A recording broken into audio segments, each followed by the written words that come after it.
Hola, hoy vamos a revisar un tema fundamental en la práctica clínica y por supuesto clave para el EUNACOM, la neuropatía diabética. La idea es hacer una revisión de alto rendimiento, bien enfocada en lo que realmente importa en el día a día. Bueno, partamos por lo básico. ¿Qué es exactamente?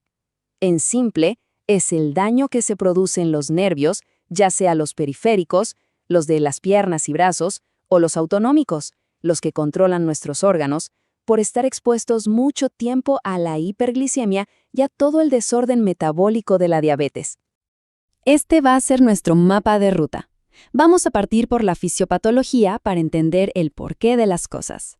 Luego veremos cómo se presenta en la clínica, cómo la diagnosticamos y, claro, nos meteremos de lleno en el tratamiento y el manejo a largo plazo. Ok, entremos en materia con nuestra primera sección. Aquí nos vamos a centrar en el origen del daño nervioso y en los perfiles de los pacientes con mayor riesgo. A ver, ¿cómo ocurre el daño? Hay que pensar que esto es como un doble golpe. Por un lado, el exceso de azúcar es tóxico directo para las fibras nerviosas. Pero no es solo eso, también daña los pequeños vasos sanguíneos que nutren a esos nervios, los famosos vasa nervorum. Entonces, al nervio le llega menos sangre, sufre isquemia, se oxida y bueno, el resultado es la degeneración progresiva. Y fíjense en los factores de riesgo. Claro, lo obvio es el mal control glicémico y el tiempo que el paciente lleva con diabetes. Esos son como los protagonistas. Pero ojo, hay otros actores que son súper importantes y que aceleran todo el proceso. La hipertensión, la dislipidemia y hábitos como el tabaquismo. Todo suma para mal. Perfecto. Ahora que entendemos el porqué, veamos el cómo. ¿Cómo se nos va a presentar un paciente con neuropatía diabética? Y aquí un punto clave. No hay una neuropatía diabética, sino varias. Vamos a revisar las 4 formas principales que sí o sí hay que saber reconocer. La primera, y por lejos la más común, es la polineuropatía distal simétrica. Esta es la clásica, la del libro. Empieza abajo, en los pies, con esa distribución en calcetín y con el tiempo puede subir a las manos, en guante.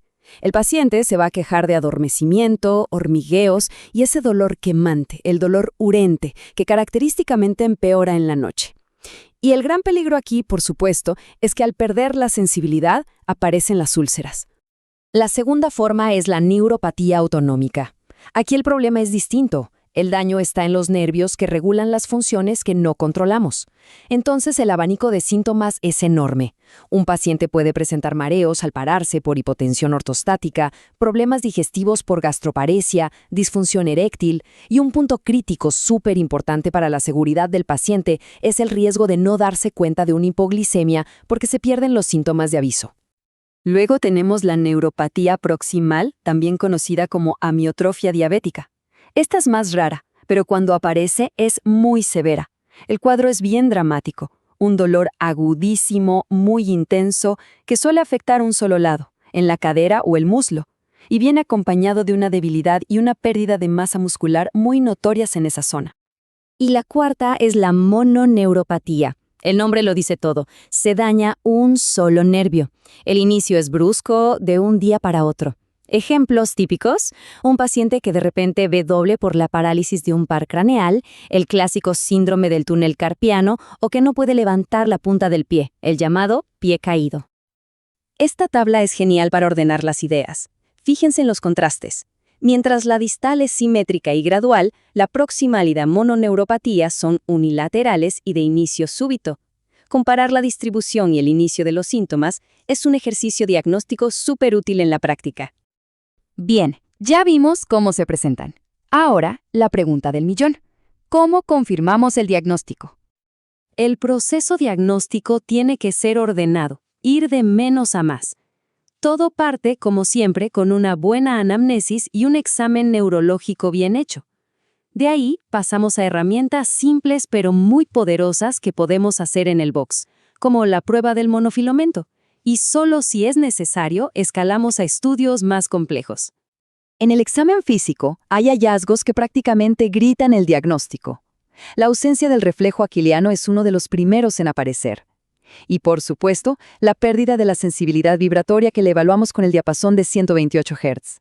Si eso está alterado, la sospecha es altísima.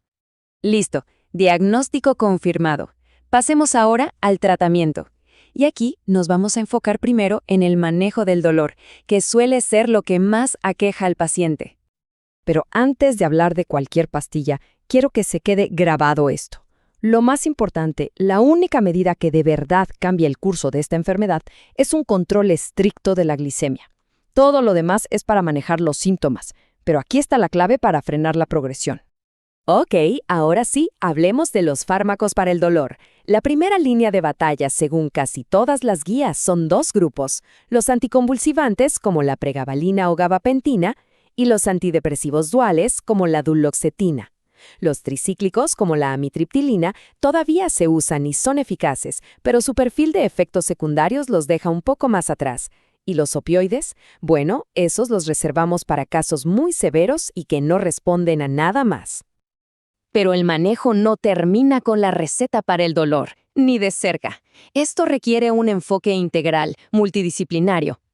Por ejemplo, si tenemos manifestaciones autonómicas, hay que manejarlas de forma específica.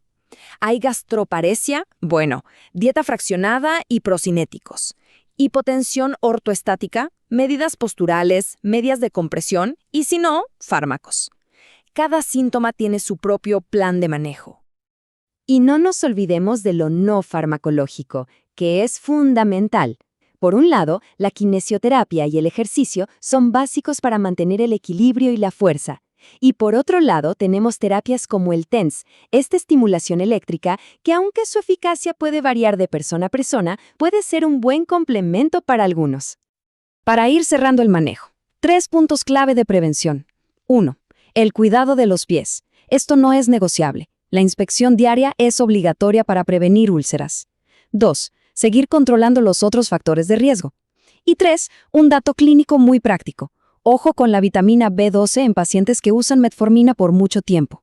Su déficit puede imitar o empeorar los síntomas, así que hay que tenerlo en mente. Y para terminar, les dejo una pregunta para pensar. Con un paciente que ya tiene el daño nervioso hecho, ¿dónde generamos más impacto como médicos? ¿Siendo expertos en recetar fármacos para el dolor? ¿O siendo estrategas incansables en la prevención de las complicaciones, como las úlceras y las amputaciones? Una reflexión importante para nuestra práctica del día a día.